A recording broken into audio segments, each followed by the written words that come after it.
Il est pratiquement 8h14, c'est l'interview d'actualité alors que s'ouvre aujourd'hui le procès du complice présumé du terroriste qui avait décapité un couple de policiers à Magnanville, on en parlait dans le 8h. Eh bien Marie, vous recevez ce matin Jean-Christophe Couvi, il est syndicaliste de police, il sera à l'audience tout à l'heure en qualité de partie civile. Bonjour et bienvenue à vous. Bonjour Jean-Christophe Couvi, merci beaucoup d'être avec nous. Le terroriste Larossi Abala a-t-il agi seul ce 13 juin 2016 ou a-t-il été aidé? C'est tout l'enjeu du procès qui s'ouvre aujourd'hui. Mohamed Lamid Aberouz est seul sur le banc des accusés. Il comparaît pour complicité d'assassinat terroriste. Vous y serez, votre syndicat s'est porté partie civile. Qu'est-ce que vous attendez réellement de ce procès? J'imagine que c'est plus qu'une condamnation. Oui, en fait, si vous voulez, quand on mène une enquête et quand il y a des procès, l'idée déjà, c'est de soulever toutes les parts d'ombre, savoir comment ça a pu arriver. Et puis après, c'est s'inspirer de ce qu'il y a eu pour que ça n'arrive plus. Et donc, on a besoin de savoir comment le terroriste a réussi à trouver l'adresse de... Oui, comment le couple a-t-il été choisi? Est-ce qu'il a été suivi dans les jours qui précédaient, etc. C'est ça, en fait, l'enquête de police, ça servira aussi à ça. Donc, c'est très important. Et juste pour rappel, c'est la première fois, effectivement... que ça arrive, qu'un terroriste vient jusqu'à chez vous, dans votre intimité, pour vous égorger, vous poignarder et devant votre enfant. C'est quelque chose qui a choqué la police française, mais pas que. Je me rappelle à l'époque, il y a eu un état de choc international, puisqu'on a aussi des policiers de pays étrangers qui nous ont appelés. Moi, j'avais la BBC. Enfin, je veux dire, c'était vraiment une onde de choc. Première fois, effectivement, oui, que des policiers étaient victimes chez eux, dans leur intimité. Oui, vous le disiez, ça a été un traumatisme pour la France, pour le monde, mais surtout pour les forces de l'ordre. Qu'est-ce que ça a changé dans votre manière de travailler? Ce qui a changé, en fait, c'est que, en fait, on a compris qu'on était des cibles, qu'on était un ennemi. Et surtout qu'on n'était jamais en sécurité pour les terroristes et qu'on n'était jamais en sécurité et qu'ils voulaient nous terroriser, justement, c'est le principe. Et donc du coup ça a changé beaucoup de choses. Moi, juste après ces faits, les personnels, les collègues de Mantes-la-Jolie rentraient chez eux, ils faisaient des progressions dans leur appartement avec leur arme de service dès lors qu'ils arrivaient parce qu'ils avaient peur de trouver un terroriste. Alors depuis ce drame, les forces de l'ordre ont eu le droit de revenir chez eux avec leur arme de service, ce qui n'était pas le cas avant. Alors on pouvait, mais pas quand on partait en vacances. C'était un peu plus compliqué. Et donc, là, vous aviez le droit? Oui, là on a le droit. On a le droit aussi normalement d'aller dans les lieux publics avec.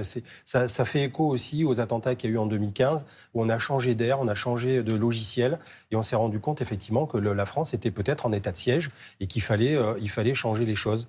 Voilà. Et donc, vous vérifiez par exemple que vous n'étiez pas suivi en rentrant chez vous? Mais ça arrive toujours. Encore aujourd'hui? Mais bien sûr, vous avez vu récemment avec les émeutes, d'ailleurs on a eu des guet-apens, on a eu des personnels de police suivis.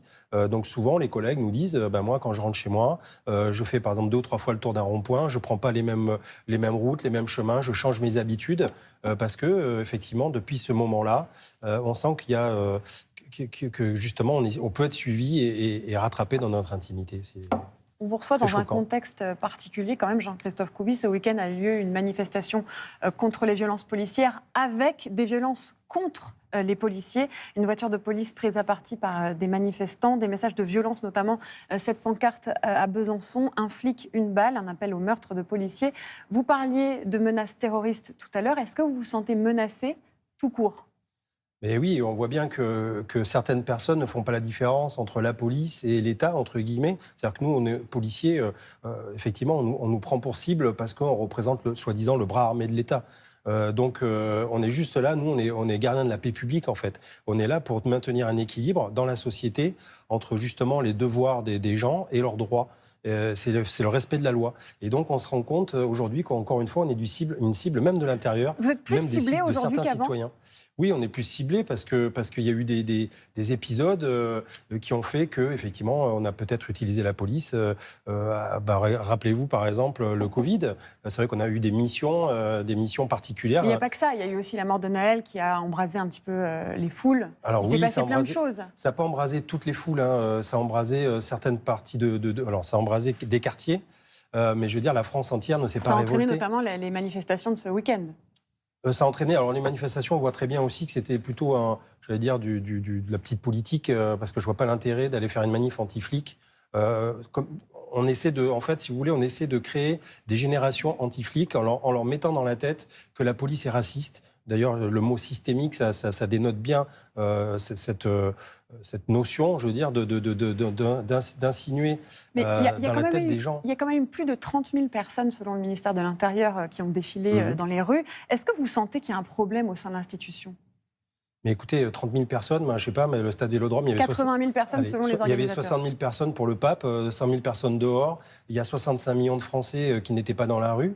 Et puis, je vais vous dire, quand on regarde les sondages, en juillet, 77% des gens soutiennent leur police. Il y a eu un sondage récemment où c'est 84% des citoyens qui soutiennent la police lorsque la police utilise leur arme de service pour défendre leur intégrité physique. Donc je pense qu'en fait... pour vous, il n'y a pas de problème. Je ne dis pas qu'il n'y a pas de problème. Je dis que les problèmes, on peut les élucider autrement, sans pour autant aller dans la rue et créer cette espèce de magma anti-flic qui ressemble à rien. Mais il y a une fracture quand même entre une partie de la population et la police. Comment on rétablit ça aujourd'hui ? Mais quelle population ? La population que vous avez vue dans la rue, la population qui a agressé mes collègues qui faisaient une patrouille de police du quotidien. C'est vers eux qu'il faudrait aller et leur permettre, parce qu'ils, derrière, en fait, encore une fois, ce sont des idées politiques qu'on essaie de diffuser. Alors quand il y a une police plus de proximité, nous on est les premiers à le demander. Effectivement, il y a une coupure entre la police et la population. Coupure qu'on a pu avoir à partir de Nicolas Sarkozy, qui a fait une police un peu plus répressive. Et ce pouls avec la population, on l'a perdu, en fait. Donc qu'est-ce qu'il faut ? Il faut rétablir le dialogue ? Rétablir un dialogue, alors on part de loin quand même. Et puis après, il faut retravailler effectivement en profondeur dans l'humain, dans la matière.